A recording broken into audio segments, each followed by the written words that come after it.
The stadium lights were off. Security had locked the gates 3 hours ago. But in the darkness of José Alvalade Stadium, a 16-year-old boy was doing something that would change football history forever.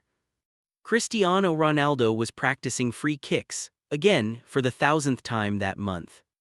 Nobody knew he was there, not his coaches, not his teammates, not even the cleaning staff who had left the building at midnight. He had jumped the fence, found a bag of balls in the equipment room and positioned them 25 yards from goal, one after another, left foot, right foot, curved, straight, high, low. This wasn't talent, this was obsession. Let's rewind to where this obsession began. 18 months earlier, Cristiano Ronaldo dos Santos Aveiro arrived at Sporting Lisbon's academy from Madeira Island. He was small, skinny, and spoke with an accent that made the Lisbon boys laugh. They called him Madeira Boy in a tone that wasn't friendly. They mocked his clothes, his haircut, even the way he tied his shoelaces. But the real problem wasn't the bullying, it was something much worse. He wasn't the best player anymore. Back in Madeira, at National and later at Sporting's local academy, Ronaldo had been untouchable. He could dribble past anyone, score from anywhere, dominate every match. But here, in Lisbon's main academy, he was surrounded by talents who had been training in elite conditions since they were 7 years old. Boys with perfect technique, tactical awareness, physical conditioning. For the first time in his life, Cristiano Ronaldo was average. His first evaluation report from Sporting Lisbon's coaches was devastating. Good dribbling skills but lacks discipline. Holds the ball too long, needs to improve decision-making and teamwork. Physical development behind peers, recommended for reserve squad. That report was dated March 1998. The boy who read it cried in his dormitory room. His roommate, a goalkeeper named Ricardo, later told journalists he didn't sleep that night. He just kept saying, "I'll show them, I'll show everyone," over and over. The next morning, something changed. Ronaldo approached the academy's fitness coach, Manuel Fernandes, with a request that seemed insane for a 14-year-old. "I want extra training before breakfast, after dinner, weekends, whenever possible." Fernandes thought it was teenage bravado. "Come tomorrow at 6 in the morning," he said, expecting the boy to quit after one session. Ronaldo showed up at 5:45, and he never stopped showing up. But extra training wasn't enough. Ronaldo had a problem. His free kicks were terrible, absolutely terrible. During academy matches, whenever Sporting won a free kick in scoring position, coaches would signal for someone else to take it. The humiliation burned deeper than any insult about his accent. So Ronaldo invented a method, not just practice, systematic, scientific, obsessive repetition. He started with 10 free kicks every night after team training, then 20, then 50. By the summer of 1999, he was staying behind for 2 hours every single night, taking 100 free kicks from different angles and distances. He placed cones to create a wall of defenders. He measured exact distances. He recorded which balls went in and which didn't in a notebook he kept in his locker. His teammates thought he was crazy. "We'd be going to get pizza or watch TV and he'd still be at the training ground," remembered Joe Pinto, who played alongside Ronaldo in Sporting's youth teams. "We'd make jokes. Ronaldo's married to the ball. Ronaldo's girlfriend is the goalpost," but he didn't care. He literally didn't care what anyone thought. The academy coaches noticed. They started leaving balls out for him. They stopped locking the equipment room. They understood something unusual was happening. But here's what nobody understood. Ronaldo wasn't just practicing, he was studying physics without knowing it was physics. He noticed that when he hit the ball with the inside of his foot at a specific angle, it curved more dramatically. When he struck with his laces, the ball dipped suddenly. When he hit the valve, the small inflation point on the ball, it would knuckle unpredictably through the air. He spent hundreds of hours discovering what scientists call the Magnus effect and what goalkeepers call impossible to save. By his 16th birthday, Cristiano Ronaldo had taken an estimated 15,000 free kicks in practice. 15,000 repetitions of a skill that most players practice occasionally, if at all. And then came the night that changed everything. August 6, 2003. Sporting Lisbon had just played a friendly match against Manchester United to inaugurate their new stadium.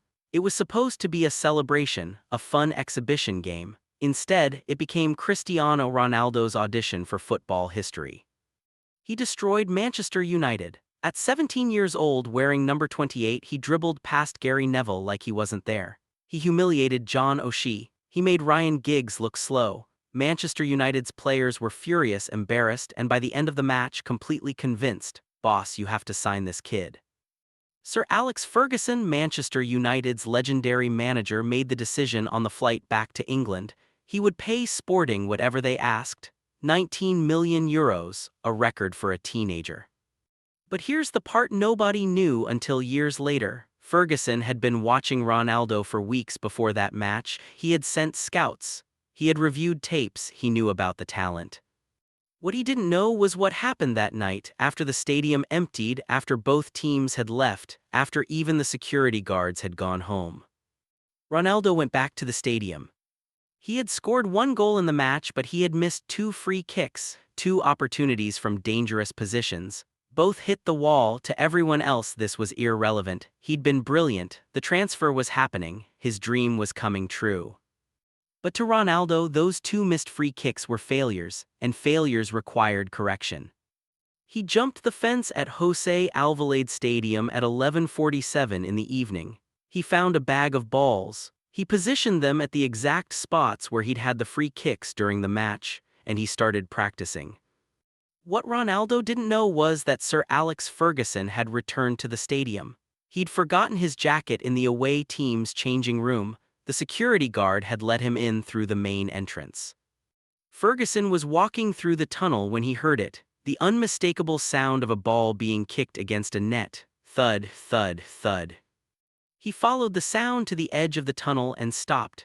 There, illuminated only by the stadium's emergency lights, was Cristiano Ronaldo, taking free kicks, over and over, writing down notes after each attempt in a small notebook, adjusting his run-up by inches, striking the ball from fractionally different angles.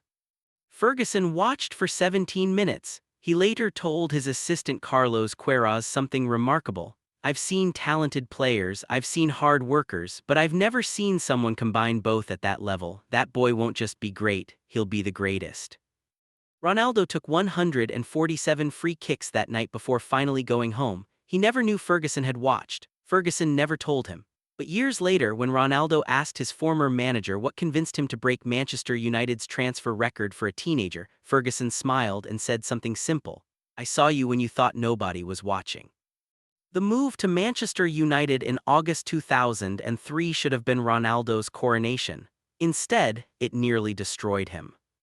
The English press called him a show-off. Fans booed him for excessive dribbling. Teammates were frustrated by his reluctance to pass. Roy Keane, United's captain and perhaps the most intimidating personality in football, confronted him after a particularly selfish performance. "You think you're Maradona? You're not. You're a kid who does 10 stepovers and loses the ball. Either change or you'll be gone in 6 months."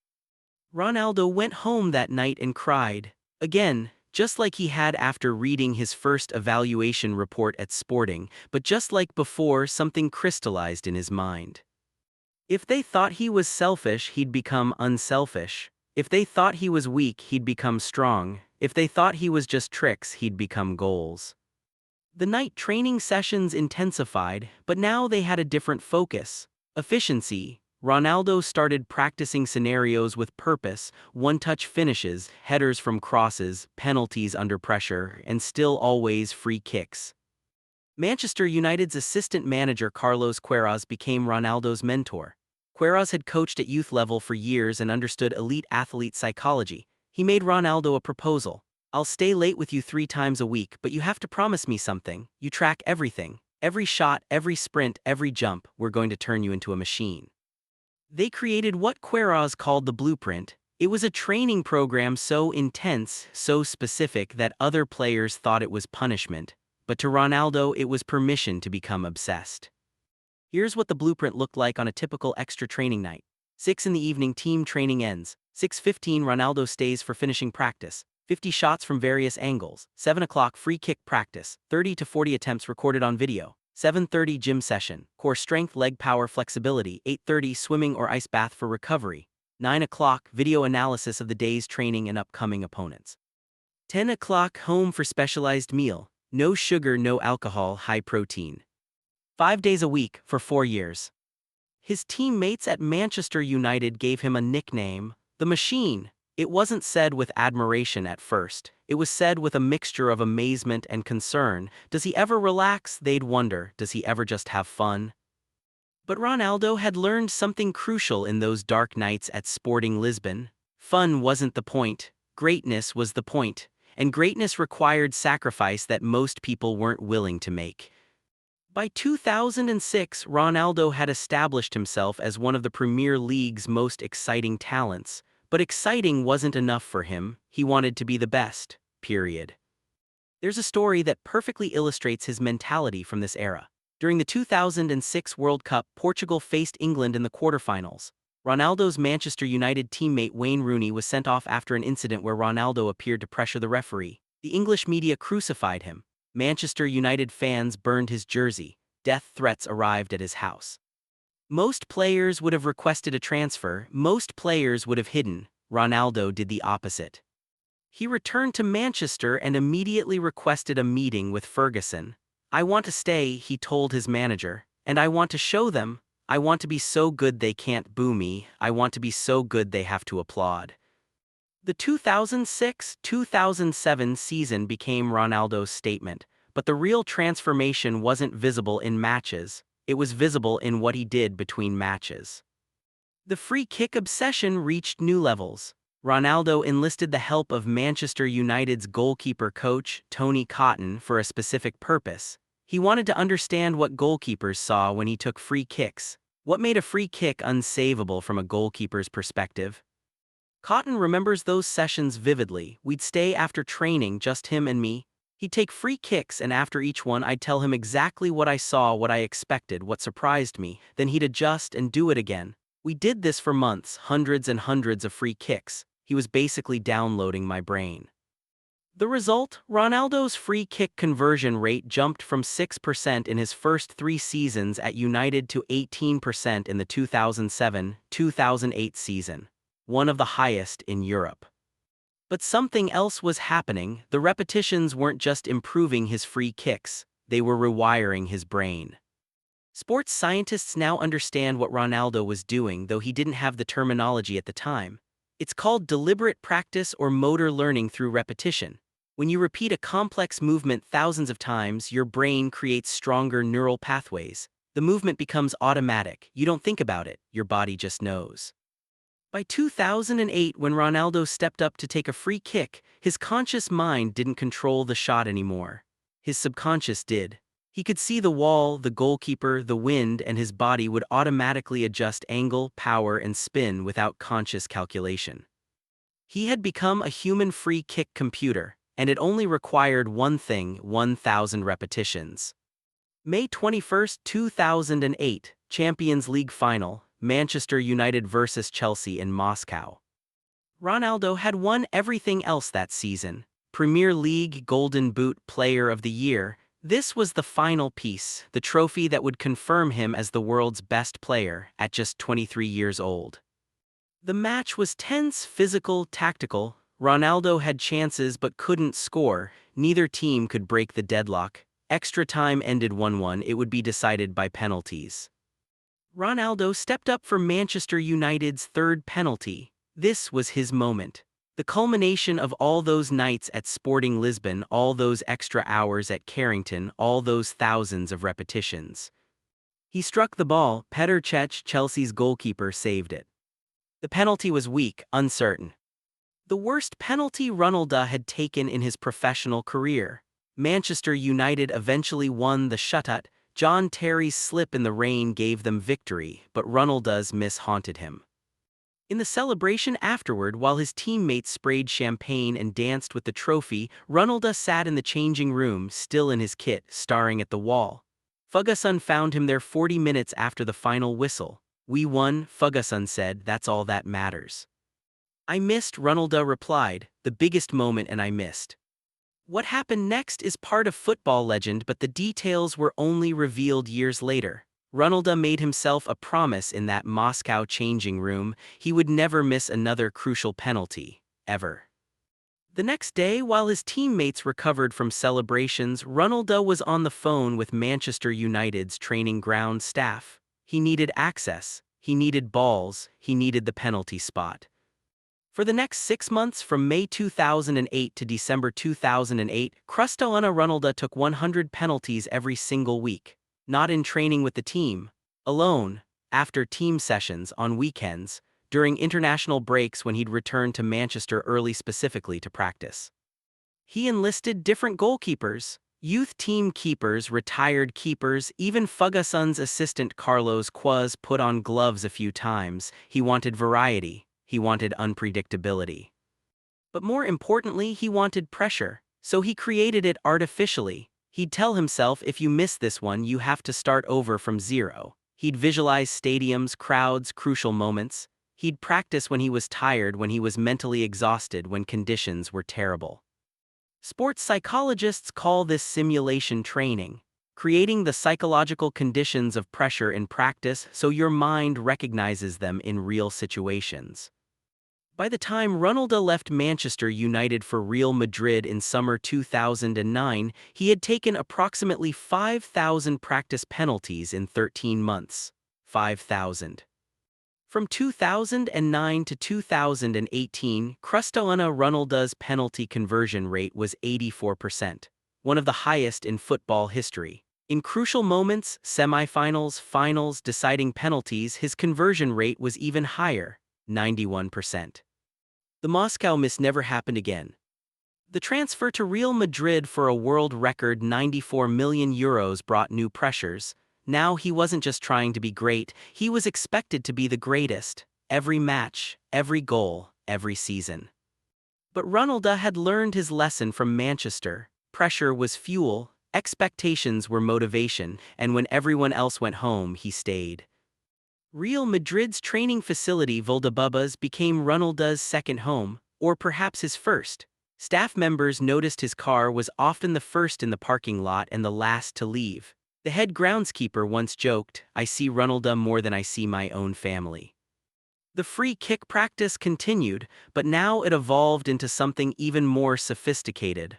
Ronaldo started using technology. He brought in engineers from the university to measure ball spin rates. He used high-speed cameras to analyze his technique. He studied physics papers about ball aerodynamics. He became obsessed with understanding why the ball moved the way it did. His teammate at Real Madrid, Benzema, once described watching Ronaldo practice. It's like watching a scientist. He has notebooks, cameras, measurements. He'll hit the same free kick 10 times and analyze each one for tiny differences. Then he'll adjust by millimeters and do it 10 more times. It's not normal, but that's why he's not normal. The numbers back this up. In his 9 years at Real Madrid, Ronaldo scored 32 goals from direct free kicks. To put that in context, that's more than most players score from free kicks in their entire career. And this was in La Liga, where goalkeepers were specifically coached on how to save Ronaldo's free kicks.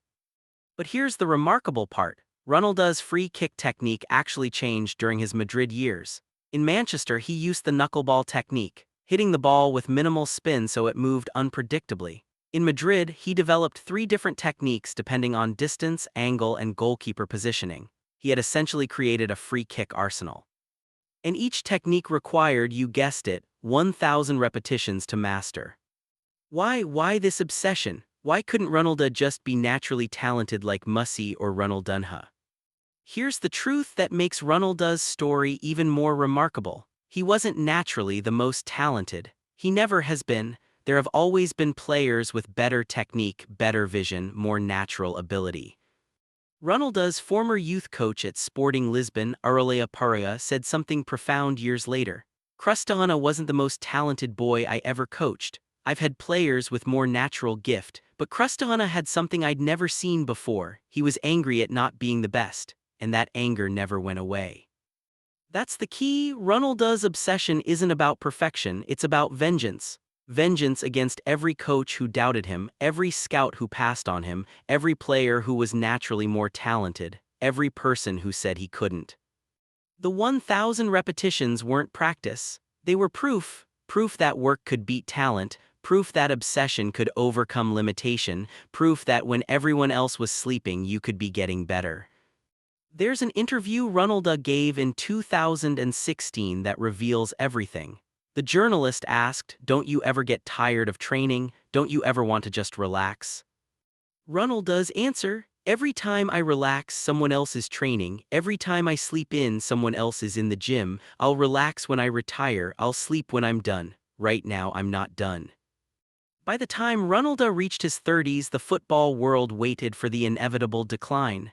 Age catches everyone. The body slows down, the reflexes fade, even the greatest have to accept it. Ronaldo refused. At 33, when he moved from Real Madrid to Juventus, his new teammates were shocked by his training regimen. It hadn't slowed down, it had intensified.